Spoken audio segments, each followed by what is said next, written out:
Welcome again.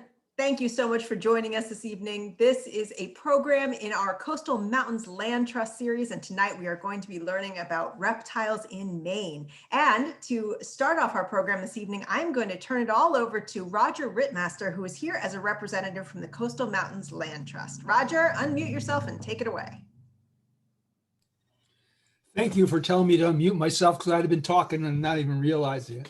Julia, you've done such a fantastic job this whole year in organizing these seminars, and I just want to formally thank you for all the work you've done.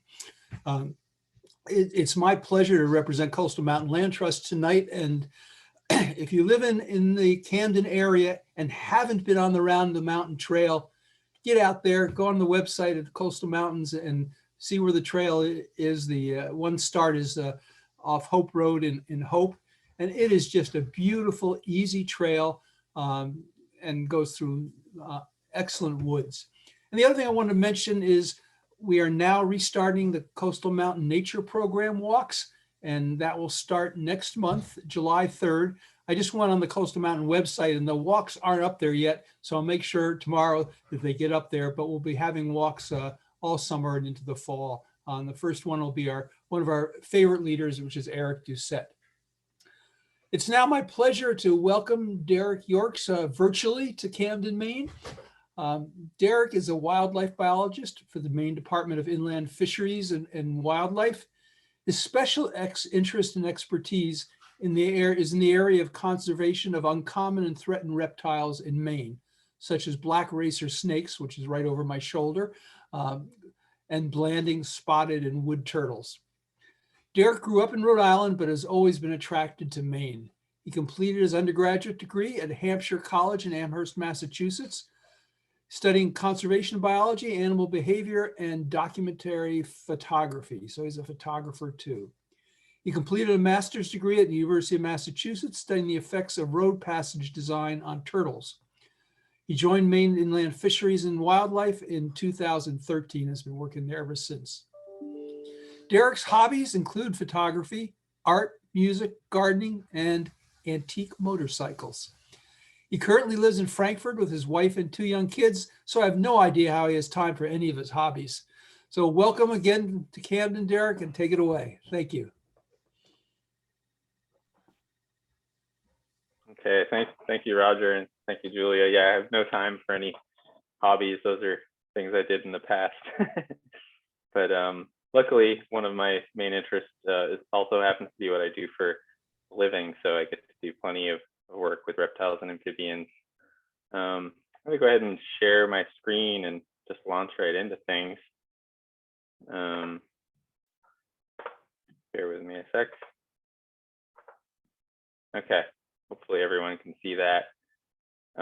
Yeah, so thanks again, Camden Public Library and Coastal Mountains Land Trust for inviting me to give this presentation tonight. Yeah, I live in Frankfurt, which is just outside of the area that Coastal Mountains Land Trust works in, from what I can tell. So, Roger, if I can convince you somehow to add one more town to the roster, there's some excellent wildlife habitat here in Frankfurt, including Mount Waldo, which is pretty neat. Anyway, tonight I'm going to kind of dive into what is kind of the bulk of my work with inland fisheries and wildlife, which is focused on reptile conservation and management all around the state. And I'll kind of pay some special attention to the midcoast region, which is an area where I live and where I work as well. But I go all over the place. Today I drove down to South Berwick and back to a Blandings turtle site. So it's not uncommon this time of year. So anyway, skip to my next slide here. It's not letting me.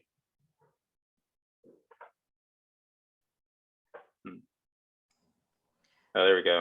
All right, hopefully it doesn't just keep skipping through. Yeah, I wanted to go a little bit into some details about what I do and what my role is at Inland Fisheries and Wildlife in relation to reptiles. So yeah, I'm a species specialist, and Inland Fisheries and Wildlife has a number of biologists who focus on sometimes a particular species, like there's a deer biologist who really just works with deer, but most biologists that are species specialists work with a group of taxa. So for me, it's primarily reptiles. I also work with amphibians and some invertebrate taxa, including beetles and snails. So a lot of, I do work statewide all over the state. And a lot of my work is focused on rare species, so state endangered, state threatened, and special concern, which are kind of our watch list species that we hope don't become endangered or threatened. And so many of those for reptiles tend to be in the southernmost part of the state, but some of them do make it up into the midcoast, and at least one is found statewide. And I do quite a bit of work focused on assessing the status and distribution of reptiles around the state. So we're always kind of wanting to know where are they found and how many are there and how are they doing.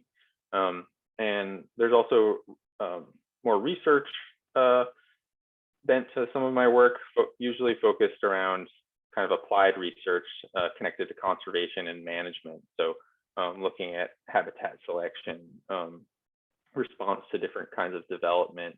I do some work related to road mortality with turtles too, which I'll talk about. So it's all pretty applied. And I serve as a point of contact for expertise with reptiles for other state agencies. I deal with the DOT and Maine DEP all the time. We also get really involved in a lot of environmental review. So if there's, say, a rare turtle at or near a site where there's going to be some kind of development, a subdivision, a new road, a bridge replacement, any of these things, we also get involved and consult on those and engage in environmental review to get the best outcome for the species. So that's kind of an overview of some of the things I do, and you'll see more as I go through my slides too. All right, it's advancing properly now. So much of my work is focused on these three turtle species, the wood turtle, spotted turtle, and the Blanding's turtle. The wood turtle is a special concern species found statewide. Spotted turtle is a state threatened species, which is found southern up to the mid-coast of Maine, a little bit kind of into the central part of the state. And then the Blanding's turtle is a state endangered species that's really restricted to primarily to York County. So it's very southern Maine. It is found south of Maine, outside of York County, New Hampshire, and Massachusetts, and some other areas too. And so I work a lot with these three turtles. I do work with our other turtle species too, but not quite to the same degree as these three. And I'll get into. I also do quite a bit of work with one snake species, and I'll get into that really soon too. But for these turtles, a lot of the work that happens with these turtles is kind of a regional effort. There are several working groups that have been established that are mostly, well, they involve state biologists such as myself in other states. So depending on the species and what states they're found in, for Blanding's turtle, for instance, it's Maine and 4 other states. And for spotted turtle, it's Maine and 11 other states, all the way down to Florida. And so I talk regularly and occasionally meet in person, at least pre-COVID, with other biologists and academics that work with these species, and we all know each other well, and we all kind of have a lot of the same goals and getting better understanding and conserving these species. And we've been working mostly under the umbrella of some funding that we've been able to apply for and get from the U.S. Fish and Wildlife Service through the competitive state wildlife grants program, to do some conservation planning and status assessment for these species. And we've worked to come up with common protocols that biologists such as myself and others are all using across state lines. So we can all go out there and we're using the same methods. For trapping turtles, we're using the same trap, the same kind of bait. If we're doing visual surveys, we're following the same rules, we're collecting the same data. So we can really pool all this data and conduct these big analyses and kind of understand not just how are Blanding's turtles doing here in Maine, which is a fraction of their total range. But how are blanding turtles doing across the Northeast, which is a good chunk of their range? It's a great thing in many ways, and it's kind of been established as the model for most of the work going on, at least here in Maine, but in many of the other northeastern and east coast states for several of these species. So I'm going to go through the turtles, these 3 turtles, one by one, and talk a little bit about that work. And after that, I'll get into the work we've been doing with racers, northern black racers, which are a state endangered snake, Maine's largest snake. They're also restricted to southern Maine. But with racers, it's not the same kind of a process. It's not a regionally coordinated effort with working groups. It's much more Maine-led, the work we're doing with them. But before I get to those, I'm going to talk about some of these turtles. So wood turtles are definitely one of my favorites. These are a river species, and they also inhabit riparian areas and uplands surrounding rivers. And they're a special concern turtle species that's found pretty much statewide, with the exception of coastal islands and some really higher elevation areas. So anything above maybe 1,500 feet is, even if the habitat looks appropriate, unlikely to have wood turtles.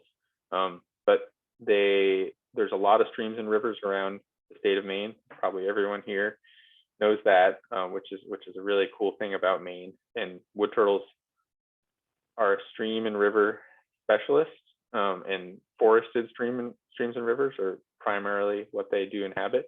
But they're pretty particular when it comes to some characteristics about the stream and river habitat.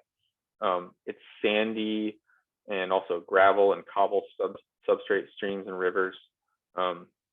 They are generally not found in streams and rivers that are slower flowing and siltier and muddy and substrate. So if it's impounded with a dam made by people or even a beaver dam, you generally won't find wood turtles in that area.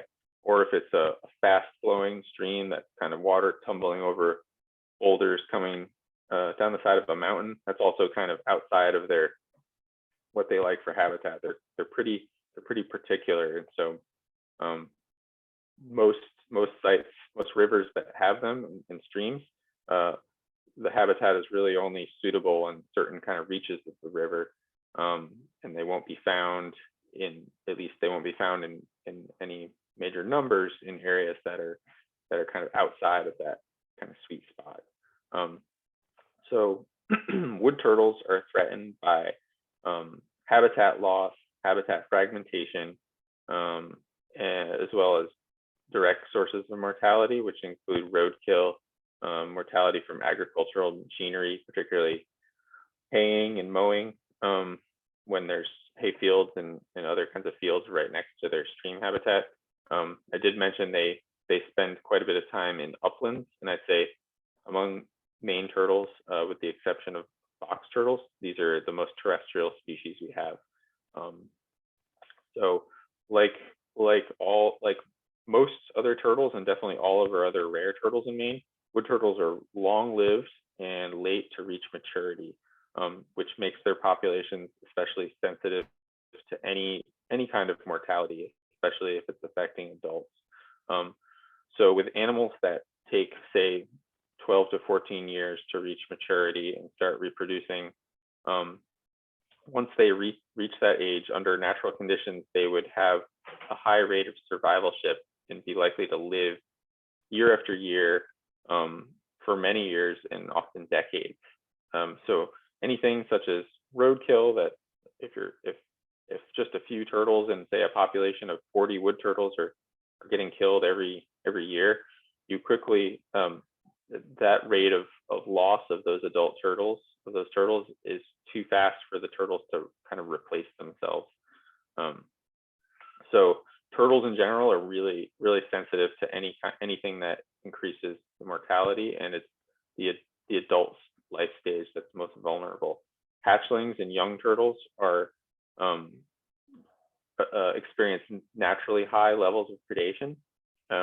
So most female turtles will lay a clutch of eggs every year. Wood turtle might have 8 lay 8 eggs, and a lot of those nests are predated before the eggs even hatch. Raccoons, foxes, skunks, a number of other animals will eat turtle eggs.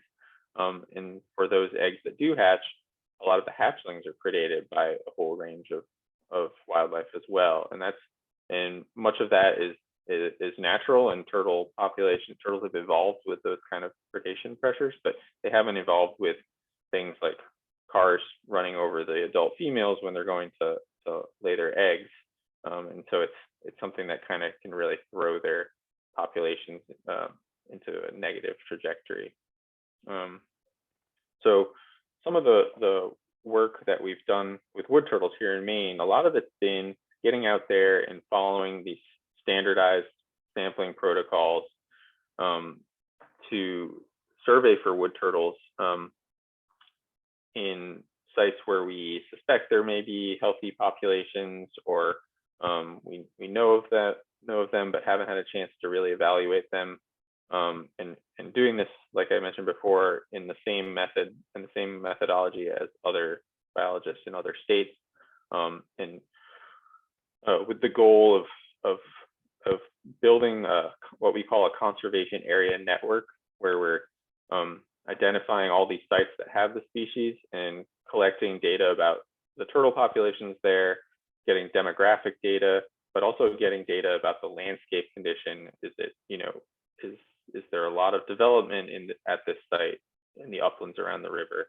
Is it all agricultural, or is it out in the middle of Baxter State Park or some other place that's large and preserved and likely to stay that way for the foreseeable future? And all of that goes into a pretty in-depth process of conservation planning and ranking sites in order to really prioritize conservation. And we use that data internally, and we share it with groups such as land trusts and other organizations that might want to proactively conserve wood turtles, and often amongst other biodiversity as well.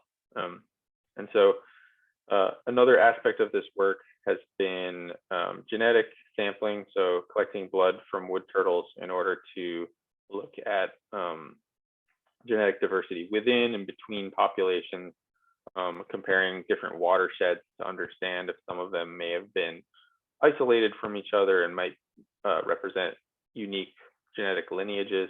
So if you're conducting conservation planning across the range of a whole species entire range, you might want to know if there are some watersheds or some populations that have especially high genetic diversity.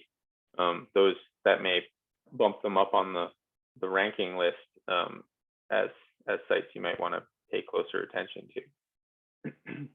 We also have done quite a bit of technical assistance to agencies, landowners, land managers, and that kind of falls into the realm of there's really a lot of things that fall under technical assistance, I guess. Forestry practices are one thing. We have best management practices specific to wood turtles for landowners that are doing forestry on wood turtle land, that provides guidance on when to harvest, buffers around streams, a number of things. And we also get involved in site-specific planning for wood turtles, or if someone or some group wants to know what they can do they know they have wood turtles, but they want to know what can we do to help the wood turtles here. I'll often go on a site visit, and we'll kind of look at what's going on in the ground and see what can be done. There's often something that can be improved. Almost always there's some room for improvement. So I'm going to just go through some shots of wood turtle habitat, because a picture's worth 1,000 words at least. You can see a wood turtle there in the foreground, and that's some early spring wood turtle habitat. They really like these areas that get flooded during the early spring and late winter. So they might look like this at that time of year, and any turtles out basking are going to be very visible. But if you come back in June, things look really different. The vegetation in these floodplain areas is often really lush, lots of grasses and sedges and ostrich ferns and small shrubs and vines leafing out. And the turtles really love this habitat. It's right next to the river. They're omnivorous. They eat plants, invertebrates, fruit, berries. There's a lot that they can eat in here. They love to eat slugs and snails, new growth on plants.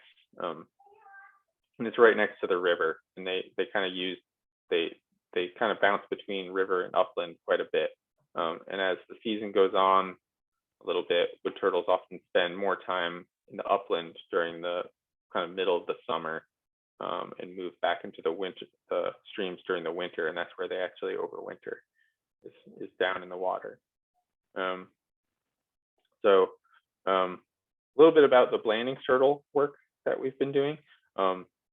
This wordy title at the top of this slide is the title of the Fish and Wildlife Service grant that funded a lot of the most recent and a little bit still ongoing work with Blandings turtles here in Maine and 4 other states: New Hampshire, Mass, New York, and Pennsylvania. Those are the 5 states in the Northeast Blandings turtle working group. And so, similar to wood turtles, there's a lot of sampling going out there and counting turtles and marking them, collecting data on them. And with Blandings turtles, we're primarily going out and trapping them using hoop net traps. I think I might have a photo of one coming up here. Whereas I should have said with wood turtles, what we do when we're surveying for the turtles is we actually are just going out there on foot in the stream and on the banks of the stream and close to it, and just looking for turtles. We keep track of our effort. We time our surveys. We record where we start, where we stop, a bunch of different weather condition variables, all to kind of understand when the turtles are most easily found and where. So with Blandings turtles, it's similar, except we're using traps, and same with spotted turtles too. These turtles are much less detectable. They're much harder to find in their habitat than wood turtles can be. And so trapping allows you to go, and you can set a trap and come back the next day and see if you've got any turtles. And many times I've set a trap in an area that looked great, looked all around when I set the trap, and not seeing any turtles. And I'll come back the next day and I have turtles in the trap. And so they can be right there in this small vernal pool or other habitats, but just not easy to find. If they want to stay hidden, they're quite good at it. So the work with Blandings turtles, the ultimate kind of goals of this work is similar for wood turtles. We've really collected enough data so that we can assess their populations at each site. We have far fewer Blandings turtle populations. I mentioned that they're really mostly found just in York County. So the number of sites that we know we have good populations for this species are definitely finite. So where we've been able to, we've done some pretty intensive trapping for weeks on end to try and catch as many individuals in each population as we can, so we can actually estimate the number of turtles in the population and have kind of a full set of demographic data, so we can know male to female ratios, how many turtles are adults, how many turtles are juveniles, and all of that gives us a picture of kind of where that population is. We may have a population that has a handful of old adults and few or no juveniles captured, and that might give us a big clue that there could be an issue with recruitment, and we may want to work on managing some habitat to improve nesting conditions or try to reduce predation, things like that. So we really try and get under the hood of their populations and understand what we can, and also looking at road mortality. We have some Blandings turtle sites where we have known road mortality issues, and have been working to try to remedy those through both turtle crossing signs, and now we have one brand new turtle tunnel underneath a roadway down in Elliott. And then several of the highest priority sites, this data has been used to formulate management plans in order to kind of guide landowners and land managers going forward with this species specifically in mind. And in those cases, it's often a mixture of private lands, land trust properties. Sometimes it's state lands as well. It's definitely a range at each site. A little bit about Blanding's turtles more generally. They are a really neat and distinct looking turtle. You can see here that they have a bright yellow chin. Their throat is really similar as well. That they're often kind of shy, that they don't want to put their neck out all the way. They have an incredibly long neck, maybe similar to if you've seen a snapping turtle with their neck extended. They are threatened by many of the same things that I mentioned for wood turtles. Hold on a sec, I just gotta let my dog out of the room. He's whining at me.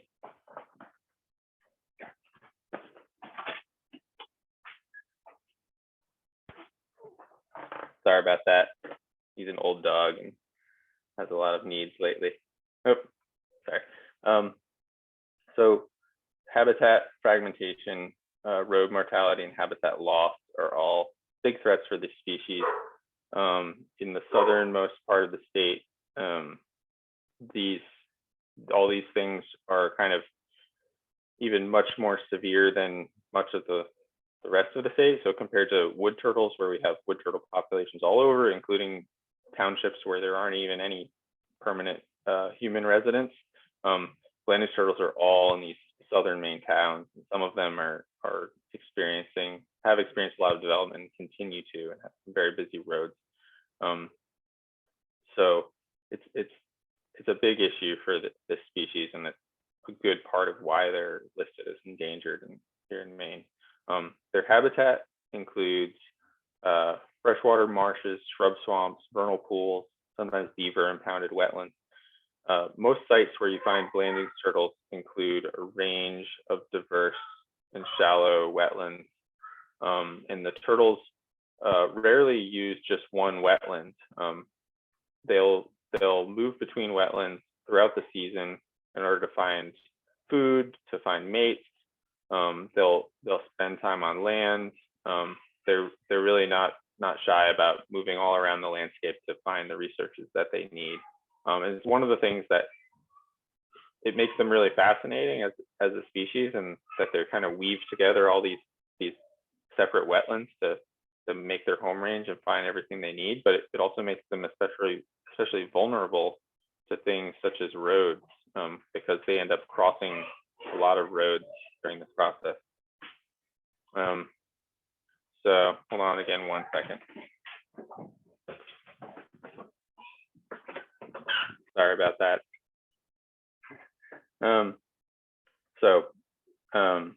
Yeah, the fact that they move around so much, it definitely kind of puts them at higher risk than some of the other species. So they have very large home ranges. So if you can imagine, in really southern Maine, individual turtles are using an average of about 330 acres in a season, moving around between roughly 6 or 7 different unique wetlands. There's a lot of places where that is not really possible without crossing a road. And similar to wood turtles, they're late to reach maturity, though it's even a little bit later, between 14 and 23 years to reach maturity. And these are really long-lived turtles. And in fact, the longest running study of a Blanding's turtle population is in Michigan, and some turtles there were marked as adults of a known age. You can age turtles when they're juveniles and when they're young by counting the growth rings, the annuli, on their plastrons, underside of their shell. At least a couple turtles at this site are still alive and reproducing in their 80s. These are really long-lived turtles. We know of a few here in Maine that we caught at a site 2 years ago that were marked in the early 90s, and at least 2 of those turtles were just about 60. I think they're probably 60 now if they're still alive, but that's a couple years ago. They were 58, 59. So these are turtles that can live a really long time. And that one on the right there is a hatchling. So they have the yellow throat. when they're little. So one thing we've done at several Blanding's turtle sites is enhance or create nesting habitat where really the only likely places turtles were nesting were on gravel driveways or people's gardens. A lot of the sites with Blanding's turtles are almost totally forested with small wetlands scattered around. And so natural, open, kind of sandy nesting areas are just not really generally there. So turtles are often using things that are created by people. We've been creating some of these areas in order to give the turtles nesting habitat that's not near any roadways. So it's often located kind of in the interior of the site so that turtles don't have to cross roads to get to nesting locations. And then this particular site, which is on a land trust preserve in York County, we documented one Blanding's turtle nesting here 2 years after this was created, and then again the following year. So we've had similar success stories doing this at some other sites. So it's a nice tool to be able to use for species that can use kind of whatever help they can get. Here's a little bit of what a turtle nesting site that was created looks like after it's had some time to grow a little bit of vegetation. It's just a big mound of sand in an open area with a open canopy. This is not a Blanding's turtle, obviously. It's a snapping turtle, but still, I went out here to put up that camera to monitor nesting, and there was this snapper looking for a place to lay her eggs. And so a lot of other species are using these too. And spotted turtles, they have a really similar ecology to Blanding's turtles. They're much smaller. They're smaller than a painted turtle. They're really distinct, beautiful black turtle with yellow polka dots all over their shell and on their head and limbs. They're state threatened species. It's really that same list of threats that we saw for both wood turtle and Blanding's turtle also affects spotted turtles. And their habitat's quite similar to that of Blanding's turtles, though they're maybe a little more predisposed to using acidic wetlands, so things that have some element of bogginess to them, so bog vegetation, but also kind of mixed with a marsh. So a lot of times you'll have sphagnum and leatherleaf, pitcher plant, and they too use a lot of wetlands during a season and move around, though they don't have as massive of home ranges as a Blanding's turtle does. So this is a species that is found up into the midcoast, and they become fairly rare. I mean, they're rare throughout the state, but they're even much rarer as you get up into the midcoast area. But we do know of them from at least 3 sites in the Waldo County, Penobscot Bay area. And as you go a little further south along the coast, there are more places where you can find them as well. And then as you go kind of mostly south of, I guess south of maybe Lewiston, and definitely like west of Portland and south of Portland, they become more common kind of in the interior part of the state as well as along the coast.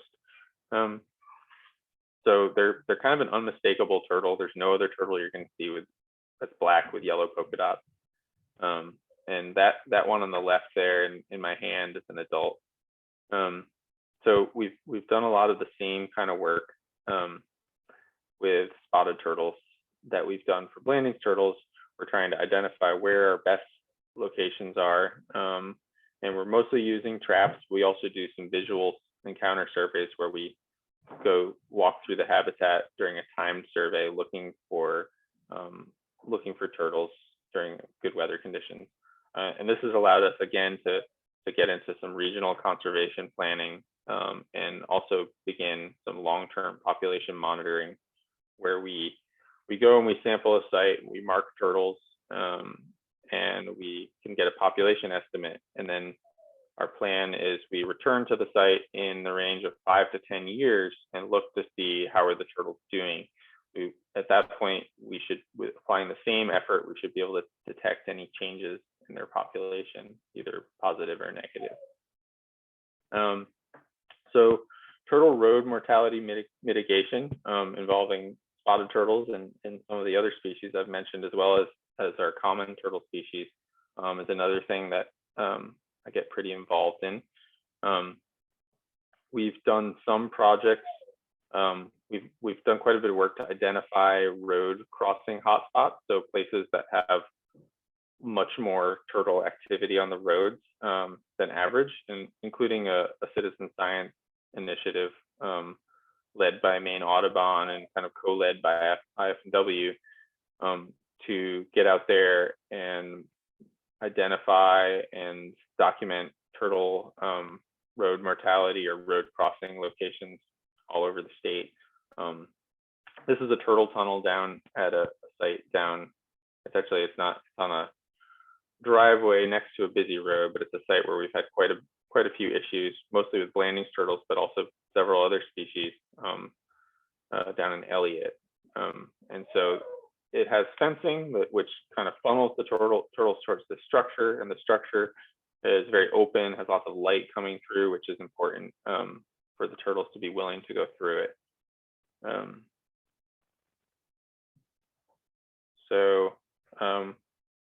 With black racers, things are a little different with this species in terms of as I mentioned before, it's an IFNW Maine-led initiative working with the state endangered racer.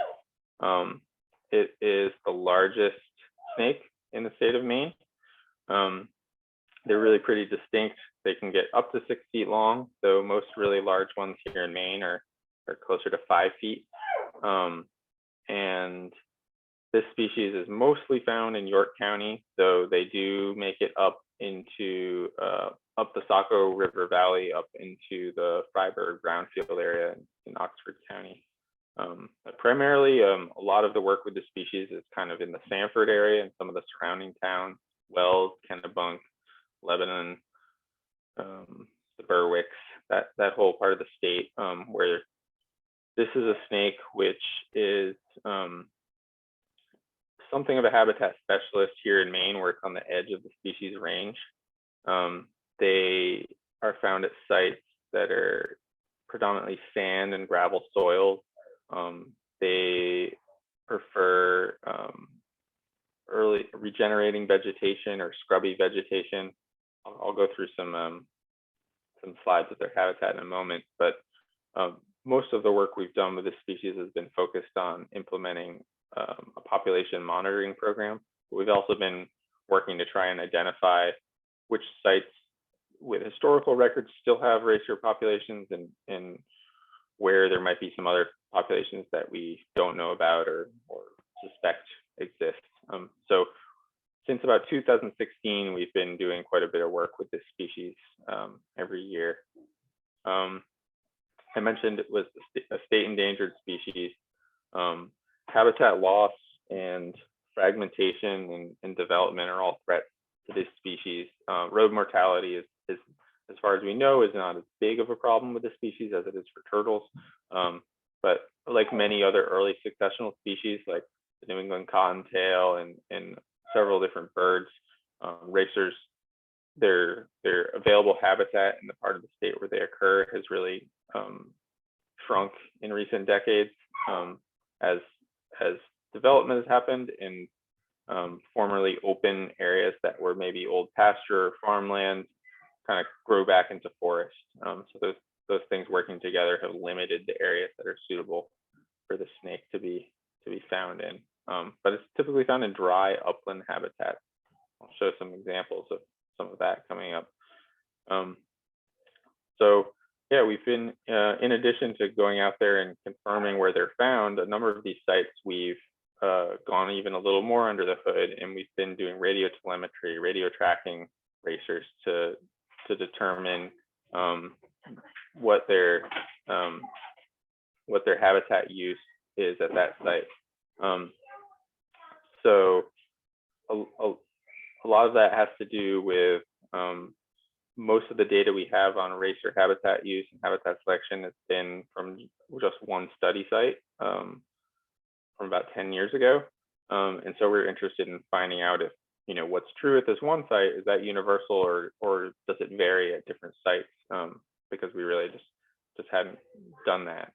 So we've now done quite a bit of that, and we found that, in fact, habitat use does vary a little bit. The types of habitats that they use are not quite as limited as what we found at that first study site, but there's a lot of things in common with them.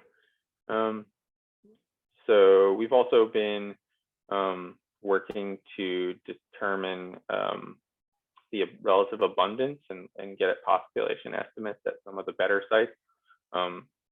And that's for similar purposes with the turtles, so that we can go back and resample the site and see how they're doing in the future, especially if there's been some habitat management actions and things like that that we think might help the racers. So a few shots of some racer habitat just to get a flavor for what it looks like. So generally open canopy, or mostly open canopy, a lot of low growing dense shrub cover, including things like low bush blueberry, sheep laurel, huckleberry, sweet fern, sweet fern, and regenerating stump sprouts like you see in that lower right photo, sedges and grasses. They are snakes that's at the northern edge of their range, and they like to be in these open canopy areas and need to be in them because they need to stay warm, but they also need to stay hidden from predators such as birds of prey. And so that dense low shrub cover gives them a place where they can have both of those things. They can be in the sun, but they can stay hidden from predators. And you tend to get more of these vegetations on these dry, sandy, gravelly soils too. Here's a few action shots from some racer surveys,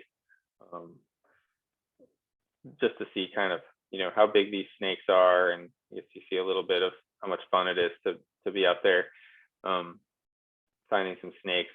This at the right, those are two colleagues at a racer hibernaculum, and in fact that's the biggest racer den we know of in the state. So a pretty unique place. There's nowhere else where you can go in Maine, probably, that we know of, and find more racers than you could even hold in your hands in one site visit. So a pretty special place that also happens to be conserved now, which is pretty great. And they're totally harmless, but they do bite. You can see pretty much every single racer will bite if you pick them up.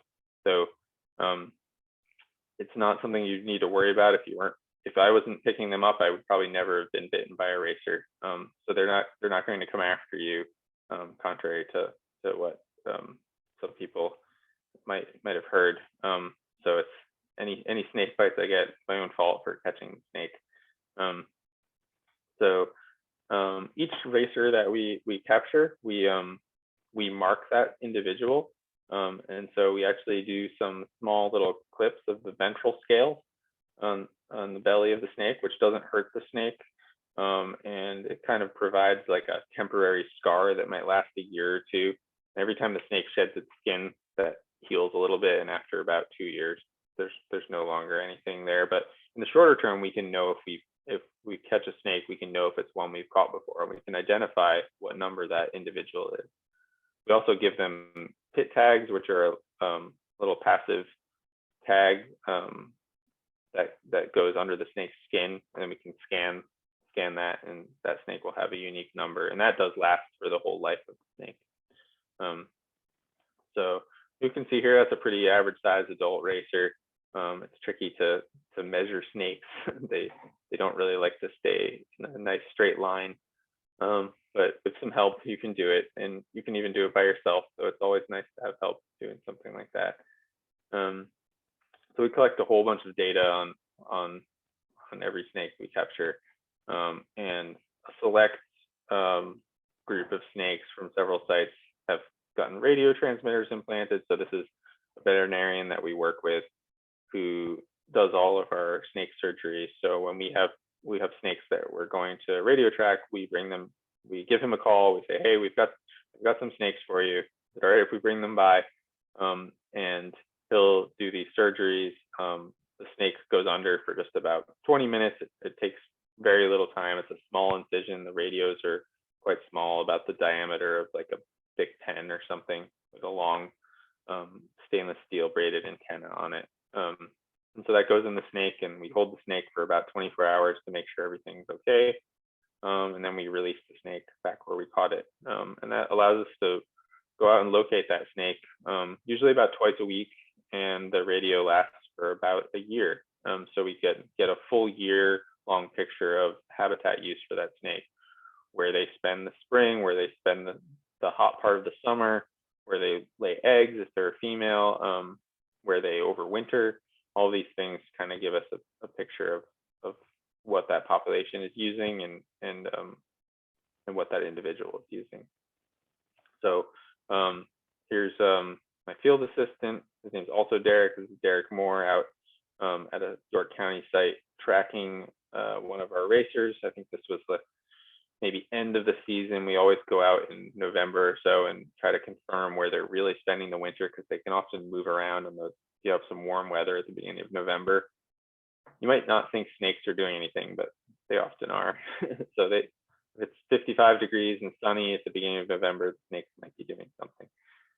So we go out there and we locate them, and it's a really great tool for studying any kind of wildlife, but for things that are really hard to observe and see and know where they've gone, such as snakes or turtles, it's a very powerful and really cool tool to understand how they use their habitat. So moving ahead, we're continuing to work with racers. We have 2 sites this year where we have snakes with radios. One of them is a new site up in Brownfield, so we're excited about that because it's at the very, very edge of the range, and these are the first live racers we've been able to find in Oxford County, which is pretty neat. And we also have a bigger telemetry study at a large solar site down in Sanford, where we're tracking about a dozen racers to see how they respond to some changes to habitat from solar development. And so this is our first kind of post-solar construction monitoring season, but we'll follow up with a couple more seasons down the road. So if I have a little bit of time left, I don't have too much. I just wanted to touch on a few things and then take questions. But this is a little list I came up with for some different ways you can become involved in reptile work. I should have updated this slide. I used it from another thing, but supporting local land trusts is a big one. Thinking about wildlife habitat in your own yard and on your own land, and managing for those species there, and supporting Inland Fisheries and Wildlife Non-Game and Endangered Species Fund. That funds a lot of the work that happens all over the state with reptiles, amphibians, non-game birds, non-game mammals. It's pretty important. And if you want to get involved yourself, if you are knowledgeable about wildlife in nature, you can mentor someone. If you're not, you can find someone to mentor you. I always say, for adults and kids, unstructured time in nature is huge. As much of that as you can get. I know it was important for me. I feel like I was a self-led kind of learner a lot of my life, especially as a kid. I had a lot of field guides. I would just sit there and look at them for hours. And then, just seeking ways that you can get involved in something if you're excited about it. If you're interested in turtles, or if you're interested in owls and you don't really know a whole lot about it, you can reach out to people such as myself, people who are really deep into this stuff, and look for ways to get involved in it yourself. So I will end things on that. Just some photos of a couple different turtle walks for land trusts I did in the past, just seeing people having fun, getting wet, finding snakes and turtles out there. It's always fun to do these kind of field visits. My own kids hanging out with a wood turtle last year. I hope they like turtles as they get older. I think they probably like them okay anyway. And I'll end with that and have a few minutes to take some questions. Thank you. Thank you so much, Derek. And yes, we do have a number of questions that have popped into the chat box. And if you have any additional questions, now's a great time to go ahead and type them in. So I'm just going to jump right into these questions. So we were talking about turtle crossing sites, and you had mentioned some citizen scientist stuff.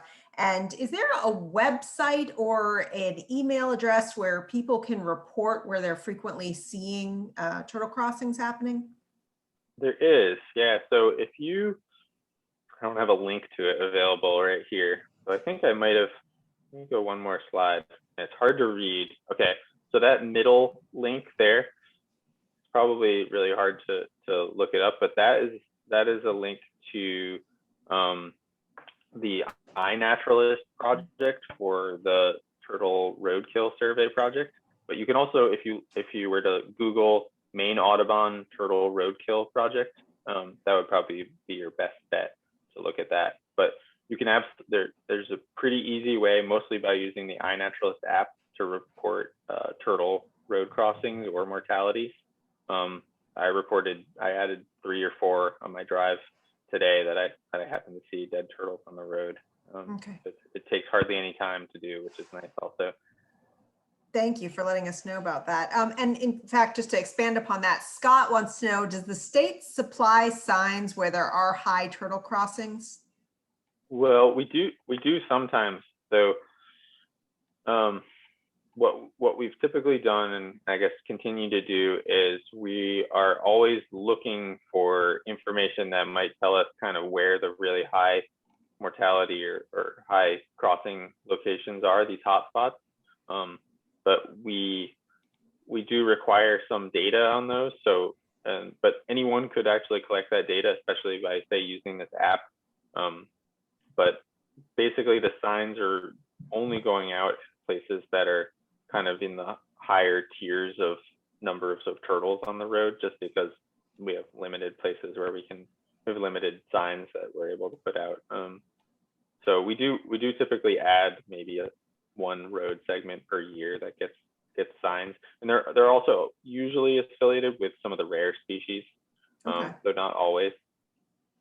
Paul makes a great point. He says that, you know, a lot of folks really are very conscious about what an issue this is. And even on busy Route 1, you know, people will stop cars in both directions to try to, you know, usher or guard the road while the turtles are crossing. So he asks, should a person ever nudge a turtle or pick it up or help it in a particular direction at all? Yeah. So if it's really clear which direction the turtle was going, it's absolutely okay. You know, as long as you can do it safely, like on the side of Route 1 that's no joke. But moving the turtle in the direction it was going, and if you can't tell which direction it was going, you sometimes cannot. You could move it to either side of the road, whatever side looked maybe better. But even if the turtle's going to one side of the road, and even if it doesn't look great, you should move the turtle in the direction it was going, because if you move it back, it's going to turn around and go back to wherever it was headed. It's got a plan. It knows where it wants to be. and I'll mention, if it's a snapping turtle, moving them is maybe not so trivial. And I should have had the photo or two, given what time of year it is. But there's a few different ways you can pick them up safely.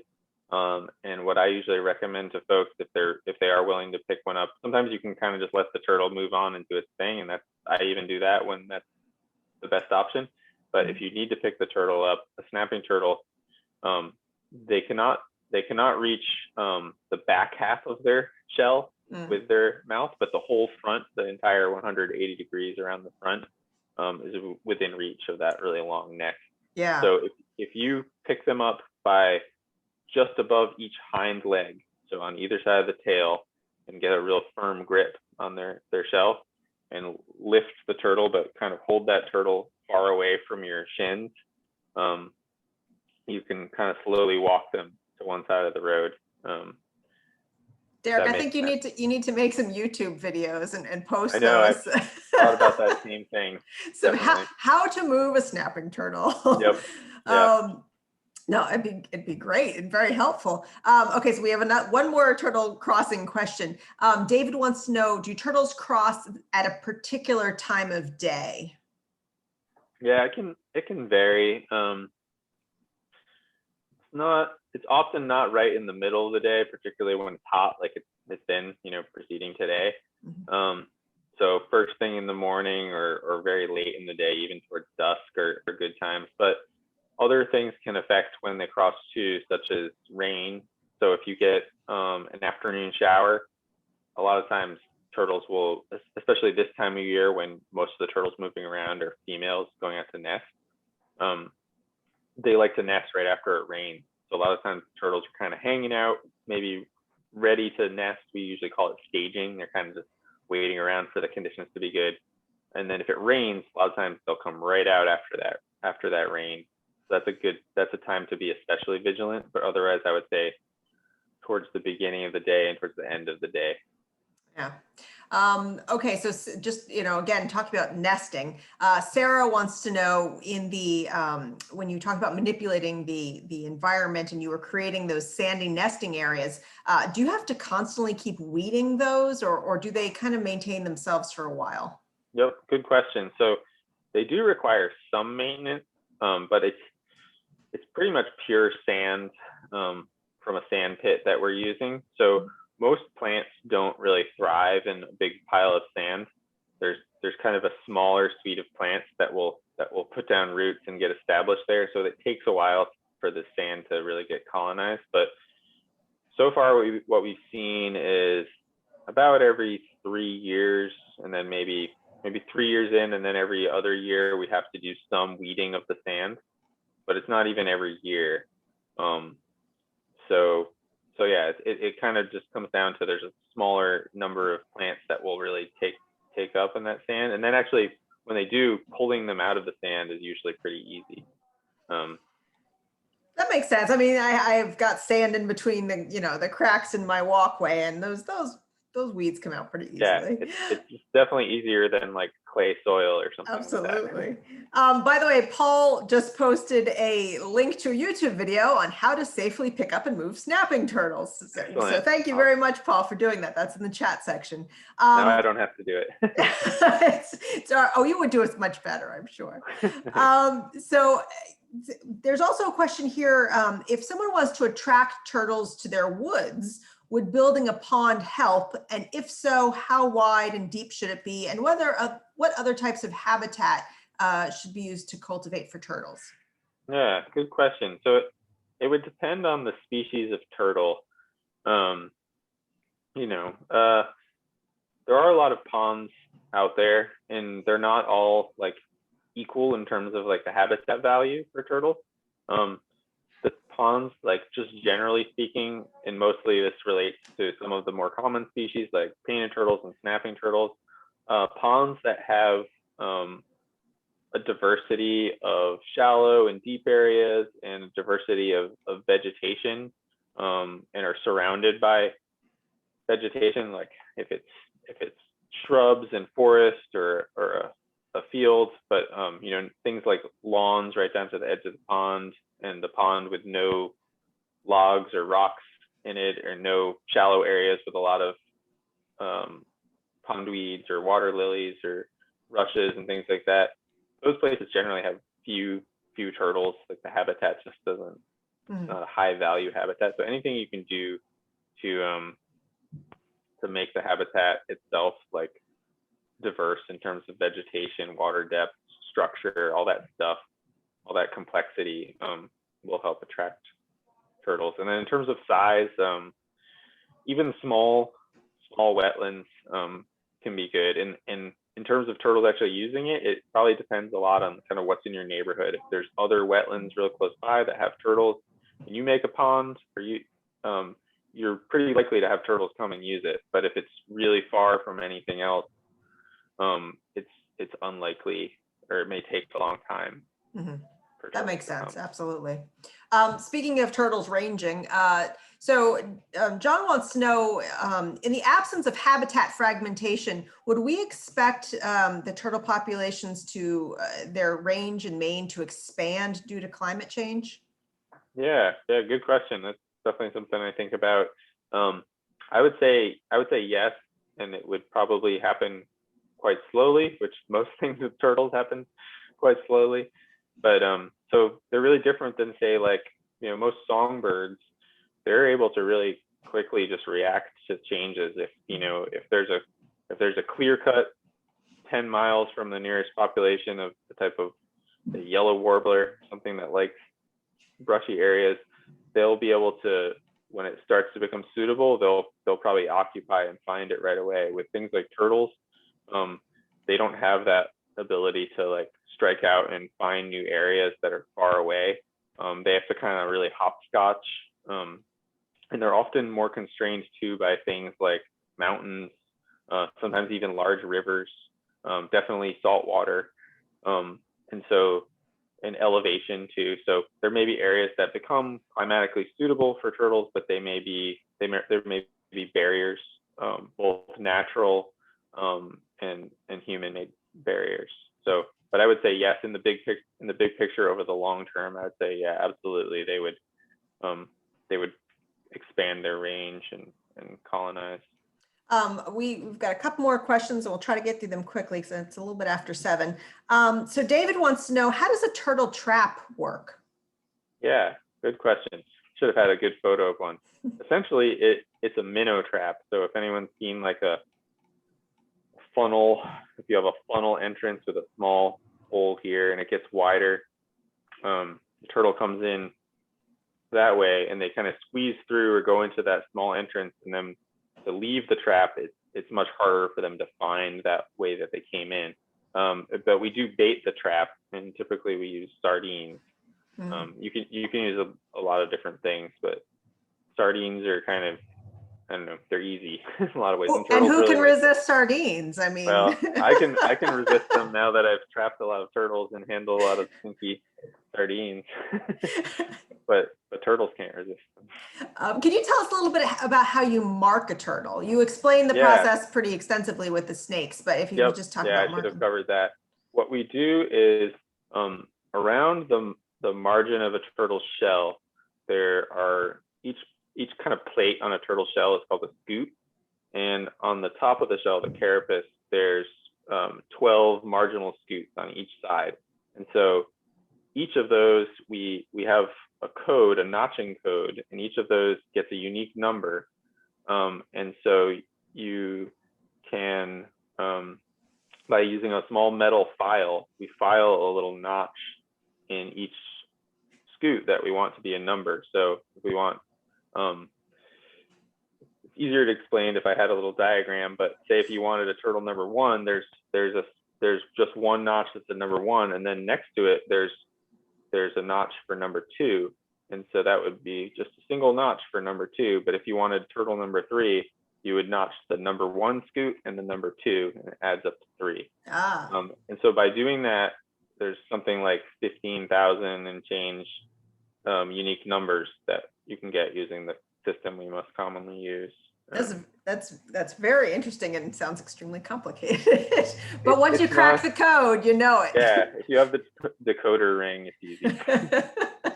Let's squeeze a couple snake questions in here and then we'll wrap up. Sure. So Liz wants to know, what kind of snake is the one from your earlier slides? It had some white and some colors on it.